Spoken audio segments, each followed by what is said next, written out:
આજે શ્રાવણ સુદ 13 છે, ગુરુવાર છે. તારીખ 7/8/2025 વર્ષ છે.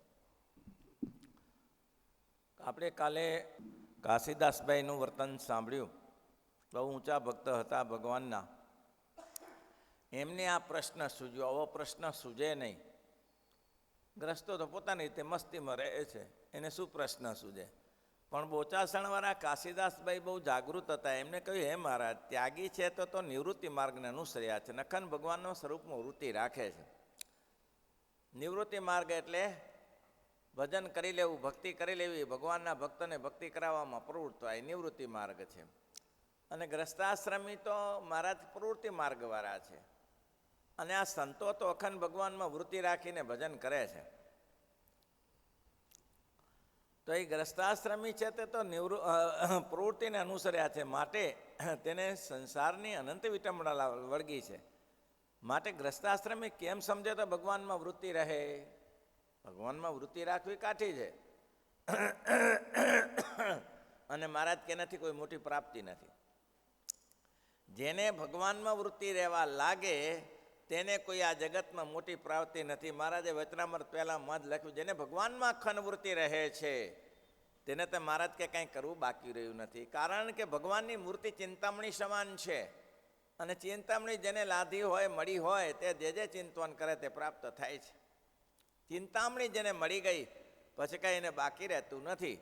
આપણે હજી આ મહિમા સમજાતો નથી કે ભગવાનની મૂર્તિ ચિંતામણી સમાન છે. ભગવાન સમર્થ છે. ભગવાનની સામર્થ્ય આગળ. પછી એમાં એવું સરસ લખ્યું છે કે માણસ સુખ માટે પ્રયત્ન કરે છે અને સર્વસ્વનું દાન કરે છે. સુખ માટે પ્રયત્ન કરે છે અને સર્વસ્વનું દાન કરે છે. એનાથી શું મળે? એનાથી શું મળે? જસ વાદેયા જગત મરે, વળી સૌ કરે સન્માન. જસ વાદેયા જગત મરે, વળી સૌ કરે સન્માન. આટલું મળે બસ. જગતમાં જસ વાપે. તમે દાન કરો, કન્યાદાન કરો, ભૂમિ દાન કરો, કોઈ મકાનનું દાન કરે તો શું થાય? તો કે આમાં આટલું જ કામ થાય. શું?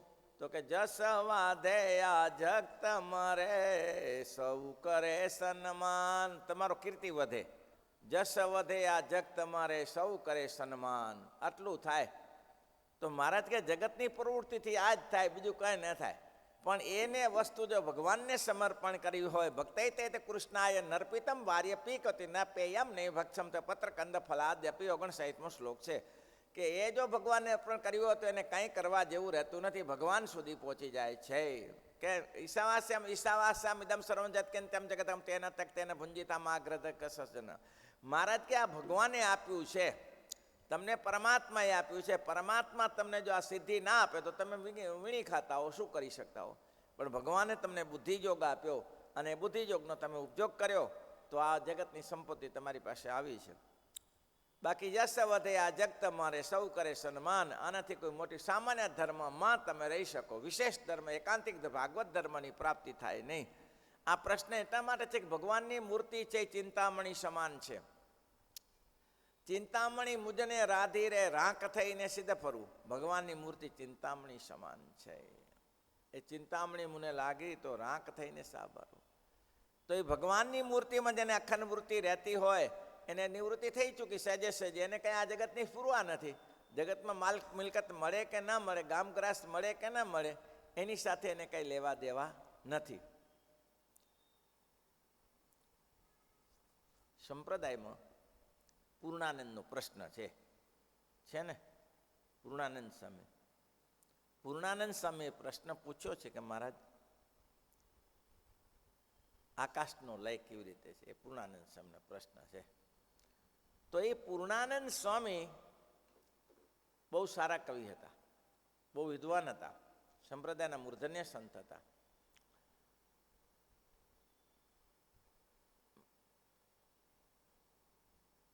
ગામ બોલાઈ જો નામ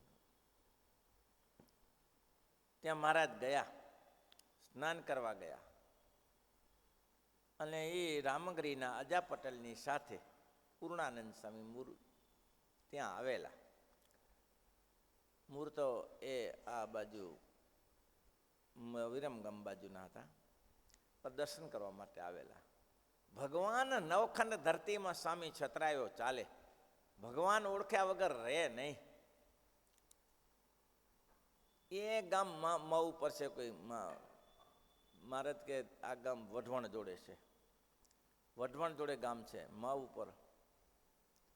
મને એ ગામનું નામ કાયમી ભૂલાઈ જાય છે, યાદ જ નથી રહેતું. નરસિંહ ભગત આવતો તો એ બાજુનો હતો. તે એ ગામમાં ગયા તો શ્રીજી મહારાજ સ્નાન કરવા નદીએ ગયેલા, અને સ્નાન કરીને મહારાજ આવતા હતા. આ ભાઈ પૂર્ણાનંદ સૌ રાજકવિ છે, ધ્રાંગધ્રાના, લાંબો સુરવાળ પહેર્યો છે, લાંબો 56 ઇંચનો કોટ પહેર્યો છે, માથે પાઘડી સરસ મજાની છે, સોના ચાંદીના દાગીના હાથમાં હાથ પગમાં પહેર્યા છે. અને એને સ્વામિનારાયણ ભગવાનને અજા પટેલની સાથે જોયા. જોતાની સાથે કહ્યું, આ હા હા હા હા હા, આ કોઈ માણસ છે? આ કોઈ માણસ છે? અજા માન કે ન માન, અજો પટેલ મેથડના, અજા પટેલ માન કે ન માન, આ ભગવાન છે. ચાલ ચલત કલ હંસતી સુંદર, ચાલ ચલત કલ હંસતી સુંદર. આ ચાલ માણસની ન હોય. અજા પટેલને સાથે, અજા પટેલને તો જેટલો ભાવ થયો, આ માણસ સાષ્ટાંગ દંડવટ કરીને મહારાજને પડી ગયો. શ્રીજી મહારાજ એક ધોતી પર હતા, એક ખેસ હતો, પણ મહારાજની ચાલ હતી. અને એટલા જ માટે કહ્યું, શોભા સાગર શ્યામ તમારી મૂર્તિ પ્યારી રે, શોભા સાગર એ મૂર્તિ પ્યારી રે, નાખું મારા પ્રાણ વારી રે, મૂર્તિ પ્યારી રે, નાખું મારા.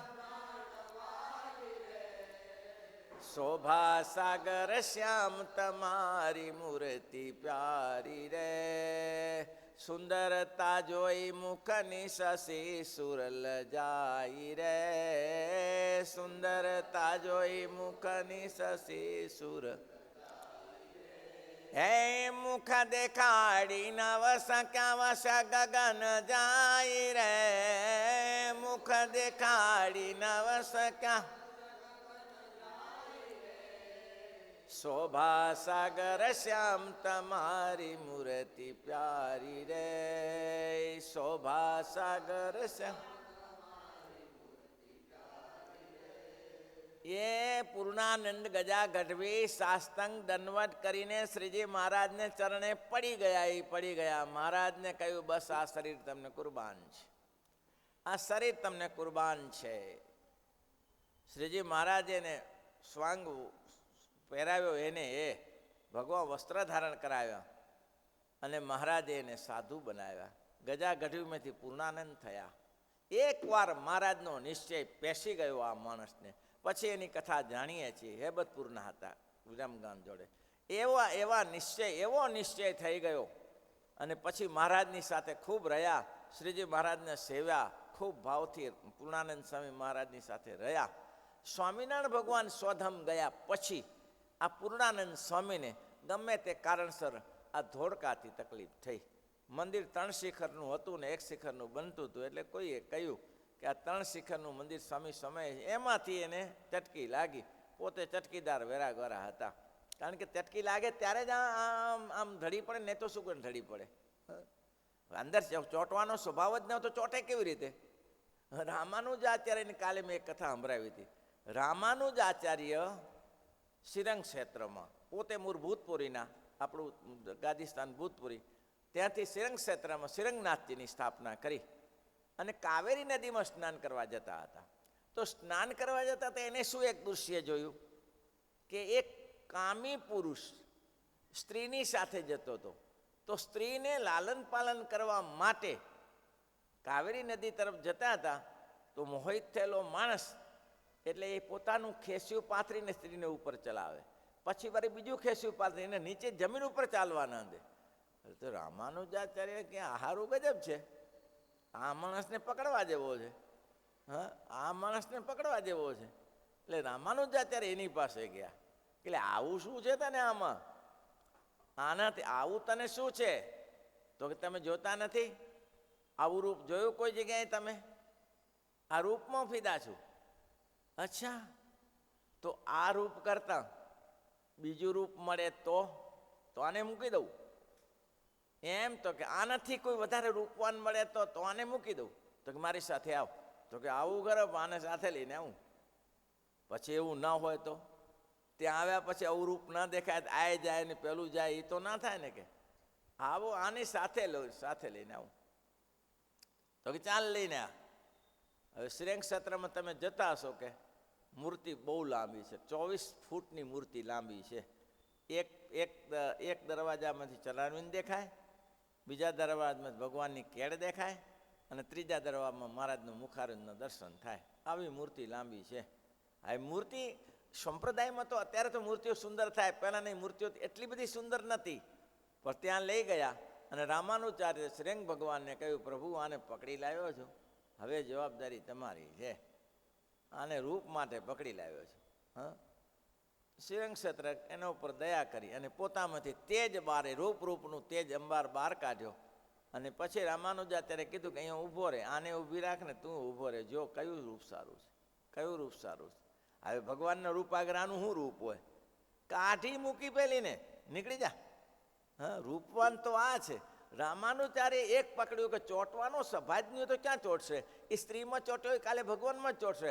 ઘરમાં લુખો ફરતો હોય, ના છોકરા સાથે સ્નેહ હોય, ના પત્ની સાથે સ્નેહ હોય, એ બીજામાં હું સ્નેહ કરતો હતો? મારા વચનામૃતમાં કીધું કે જેને ઘરમાં સ્નેહ હોય ને એ જો ઘર છોડીને મંદિરમાં આવે તો ભગવાનમાં સ્નેહ થઈ જાય. તો રામાનુચાર્યને પકડી ગયા અને પછી એને આ ભગવાનનું રૂપ જોયું. પછી ભગવાનને કહ્યું, શ્રેંગ રામાનુજાચાર્ય કહ્યું, બોલો કયું રૂપ સારું છે? તો કે આની આગળ આ શું કરે? હા, આ ભગવાનની આગળ આ શું રૂપ છે? અને એના અંત્યજીત થયા. કોણ? ધનનાચાર્ય. એ જ રામાનુજાચાર્યના શિષ્ય.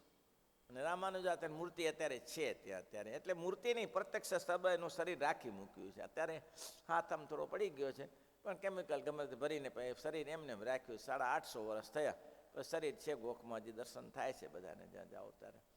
તો એ રામાનુજાચાર્યની મૂર્તિ ત્યાં છે. તો રૂપ જોયું, કોઈને ચોંટવાનો સ્વભાવ હોય તો ચોંટે ને, નહીં તો આને અજા પટેલને આ શું પૂર્ણાનંદને આ મૂર્તિમાં મન ચોંટી ગયું. તે એવું ચોંટી ગયું કે દૂર ના થાય. સ્વામિનારાયણ ભગવાન તો સમય જતા ચાલ્યા ગયા, પૃથ્વી છોડીને ચાલ્યા ગયા. પણ આને આ ધોળકામાંથી તકલીફ થઈ અને ચટકીદાર માણસ ઉતારી નાખ્યો વેસ્ટ પોતાનો, સફેદ વસ્ત્ર પહેરી લીધા. ઘરે ગયા, ભાગ માગ્યો. ઘરે કોણ ભાગ આપે? મહારાજે કહ્યું ને કાલના વચનામાં, ધોબીનો કૂતરો વાટનો નહીં ને ઘાટનો નહીં. આજે આમ જ આવશે. ધોબીનો કૂતરો વાટનો નહીં ને ઘાટનો નહીં. ઘરે ગયા પછી કોણ બાપો રાખે? કોણ રાખે? ભાગ ના આપ્યો અને હક માગ્યો કે મારો હક તો પોસાય જ છે ને, પણ આટલા વર્ષ સુધી હું કૂટાતો તો હવે હક પોસાય છે. હવે કોણ બધા ભાઈ વેચી લીધો હોય, તને કોણ હક આપે? પૂર્ણાનંદ સ્વામી કે એમ ના ચાલે યાર, એવું તો તમારે કરવું પડે. ત્યારે હું આજીવિકા નથી ચલાવું, હું ગ્રસ્તામાં આવ્યો છું. તો ધાંગધરામાં એને કોર્ટમાં, પોતે કચેરીમાં એને કેસ નોંધાયો. જે દિવસે તે દિવસે લાગવેગ ચાલતી હતી, આજે જ લાગવેગ ચાલે.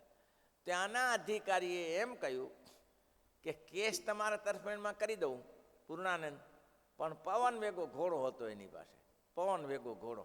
આ પવન વેગો ઘોડો મને આપી દો. એટલે કે એ અપાતું હશે.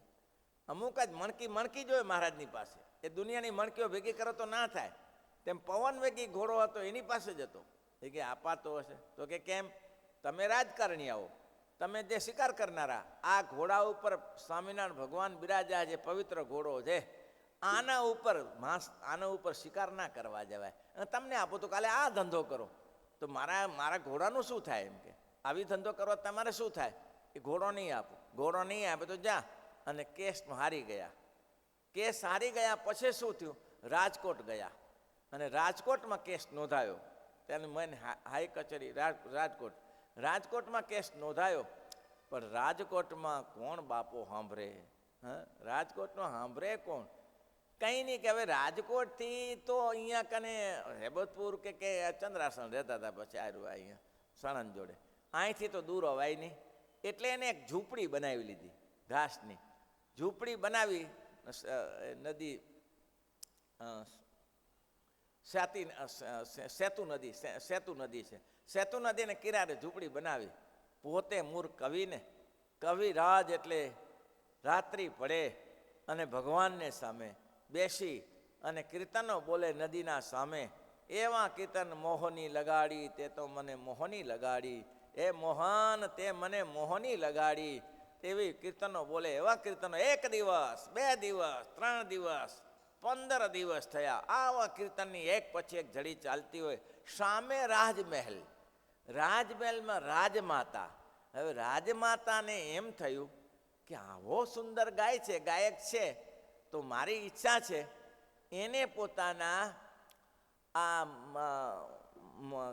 મોહન, આપણે જે શું નામ, ગાંધીજીના નામ શું, એના પિતાનું નામ કમાભાઈ, તે એને બોલાવ્યા. એને કહ્યું કે તમે એક કામ કરો, આ કવિરાજને બોલાવી લાવો. અને કવિને એ કે હવે માતાજી એક વાત એવી છે કે જેને કોઈના બાપની પડી નથી, કોઈને સભા હેટેંગ કરતો હતો બરાબર નદીના કિનારે, અને ભગવાન સિવાય માણસ કંઈ ઈચ્છતો નથી, એ તમારી પાસે આવે ખરો એમ કે ગમે તે કરો એને બોલાવી લાવો. અને કીધું સારું 1 દિવસ લાગશે. આ તો ગયા ત્યારે એવું તો મસ્તીમાં હતા. હે મોહન તે મોરી મોહની લગાડી, હે મોહન તે મેરી મોહની લગાડી, આ મસ્તીમાં હતા. અને 64 પૂરી ના થાય તો તે આંખ ન ખોલે. હાર્મોનિયમ લઈને ધમાવ ચાલતું હતું. 64 પૂરીથી ત્યાં સુધી આ ભાઈ બેઠા, અને પછી આંખ ખોલીને કહ્યું કે આપ શું હતું, વર્તાંત પૂછ્યું, બધું વર્તાંત કહ્યું. હું અહીંયા માટે, આના માટે, કેસ લડવા માટે આવ્યો છું. તો કે તમારે સીધું કામ પતી જાય. તો શું સીધું કામ પતી જાય? તો કે રાજમાતા તમને બોલાવે છે. તો રાજમાતાને મારે શું લેવા દેવા? રાજમાતાને ને મારે શું લેવા દેવા? રાજમાતા રાજમાતાનું કામ કરે. હું તો એક મહારાજ સ્વામિનારાયણ સાથે લાગેલો છું, હું કોઈ રાજમાતા સાથે લાગેલો નથી. પણ તમારે સીધો કેસ પતાવી દે, મારે સીધો કેસ પતાવવો નથી. અને રાજમાતાને મારે કથા સંભળાવી નથી, કીર્તન સંભળાવો નથી. તો કે તમે આવો. તો કે હું કોઈ માણસને કીર્તન નથી, હું મારા ઈષ્ટદેવને કીર્તન સંભળાવું છું. તો કે ત્યાં હવેલી છે, તો હવેલીમાં કૃષ્ણને સામે તો બોલો ને. હા હવેલી હોય તો આવું, કોઈ સ્ત્રીઓને સામે ના આવું. તો કે હવેલીમાં લઈ ગયા. તો કે એમ ના બેસું, પડદો નાખી દો. હજી બોલો ગ્રસ્ત થઈ ગયા છે, છતાં પણ પોતાની નિષ્ઠા કેવી, હું સ્વામિનારાયણને કીર્તન સંભળાવું છું, હું કોઈ વ્યક્તિને નથી સંભળાવતો. અહીંયા પડદો નાખી દો. પડદો નાખ્યા પછી કીર્તન, અને રાજમાતા કે સારું. અને જે એને સ્વામિનારાયણ ભગવાનના કીર્તન 2 કલાક સુધી છેડ્યા અને એવા લોકોને રંજન કર્યા. રાજમાતા કે આખરે તો પોતાનું ને પોતાનું ગાયું. રાજમાતાને કૃષ્ણ ભક્તિના કીર્તન સાંભળ્યા હતા, તો આખરે તો પોતાનું ને પોતાનું ગાયું ને. અને મગજ ગયું ગજા ગઢવીનું. એટલે શું સમજે છે મને? હું આના માટે આવ્યો, ભીખ માગવા આવ્યો છે એની પાસે ભીખ માગવા? લપ થપાટ પોતાના ગાલમાં મારી. જિંદગીમાં આ ધંધો ના કરાય. રીઝાવાય તો એક પુરુષોત્તમને રીઝાવાય. મિલકત મળે તો ભલે, ના મળે ચૂલામાં પડી. આ માતાને રીઝાવા આવ્યો, રાજમાતાને રીઝાવા. ભાગી છૂટ્યો ત્યાંથી. અપમાન થયું તો અપમાન, બીજી વાર આ ધંધો ના કરાય. રસ્તા ઉપર જતા એ કર્મચંદ એમ કહ્યું કે કવિરાજ ધન્યવાદ આપું તમને, આટલું અપમાન થયું, તમે તમારી નિષ્ઠામેથી ચલાયમાન ના થયા, હું તમને ધન્યવાદ આપું. તો કે હું મારી નિષ્ઠામેથી ચલાયમાન થયો નહીં ને, મરીશ તો ચલાયમાન થઈશ નહીં. મારો સ્વભાવ ભગવાન સ્વામિનારાયણમાં ચોંટવાનો હતો, ચોંટવી. એક મહારાજની મૂર્તિ મળી ગઈ, પછી એને ગામગ્રાસ મળ્યો તોય શું, ન મળ્યો તો ચૂલામાં પડ્યો. એને શું લેવા દેવા હતી? નહીં મથ્યો. પછી ભગવાનની કૃપા થઈ અને હેબતપુરની મિલકત એને મળી ગઈ, ભાઈએ ભાગની, રાજકોટમાંથી જે કેસ લડીને. અને આ માણસ છેલ્લે સુધી અખંડ ભજન કર્યા કરે. જે થાય પ્રવૃત્તિ માણસો દ્વારા કરાવે, અખંડ ભજન કર્યા કરે. અંત સમૂહ નજીક આવી ગયો. સૂતા હતા ને ત્યાં આકાશમાં પ્રકાશ થયો. પ્રકાશ થઈને તે બ્રહ્માનંદ સ્વામી, નિત્યાનંદ સ્વામી, ગુણાતીતાનંદ સ્વામી ત્યાં નજીક આવ્યા પ્રકાશમાં. ઓહો પધારો બાપજી, પધારો. તો કે મહારાજે મોકલ્યા છે, તમારો સમય પૂરો થઈ ગયો છે, તમને લેવા માટે મોકલ્યા છે. અચ્છા, તે મહારાજ ક્યાં ગયા? હા, તો કે મહારાજે અમને મૂક્યા છે, તો સ્વામી પાછા જાઓ. હા, તો સ્વામી પાછા જાઓ. મહારાજને કહેજો કે આ ગજા ગઢવી ભલે ગ્રસ્ત થઈ ગયો, તમારો કયો નિયમ લોપ્યો છે? તમારો એક પણ નિયમ લોપ્યો નથી. તમારે ગરજ હો તો તમે લેવા આવજો, બાકી ગજો ગઢવી નહીં આવે. ગજો ગઢવી નહીં આવે મહારાજ વગર, સંતોથી નહીં આવે. હું એ તમારા જેવો સાધુ જ છું ને એક દિવસનો. અને સ્વામિનારાયણ ભગવાનને વાત કરી નિત્યાનંદ સ્વામી કે મહારાજ એવું થયું. મહારાજ કે અમારે જાતે જ જવું પડે ને, અમે ભૂલ કરી, તમને મૂક્યા, એના માટે અમારે જવું પડે. અને શ્રીજી મહારાજ પોતે આવ્યા અને શ્રીજી મહારાજે કહ્યું હવે ચાલશો? તો કે ત્યાર છું મહારાજ, આપ જેમ કહો તેમ. પણ વાયા ના ચાલે મહારાજ, ડાયરેક્ટ જ કરવું પડે ને કામ. તો આ નિષ્ઠા જાય? એક ફરા નિષ્ઠા ચોટી જાય? નિષ્ઠા ના જાય. એક ફરા નિષ્ઠા ભગવાનની વિશે લાગી ગઈ પછી ગ્રસ્ત થયો. એટલે મહારાજે વચનામૃતમાં કહ્યું કે દાક આ સત્સંગમાંથી બહાર નીકળી ગયો, સંતના મંડળમાંથી બહાર નીકળી ગયો, પણ જે અમારી નિષ્ઠા ન જાય તો અમે એની સાથે રહીએ છીએ, એનું કાર્ય અમે ચલાવીએ છીએ. શ્રીપતિ શ્રીધરમ સર્વ.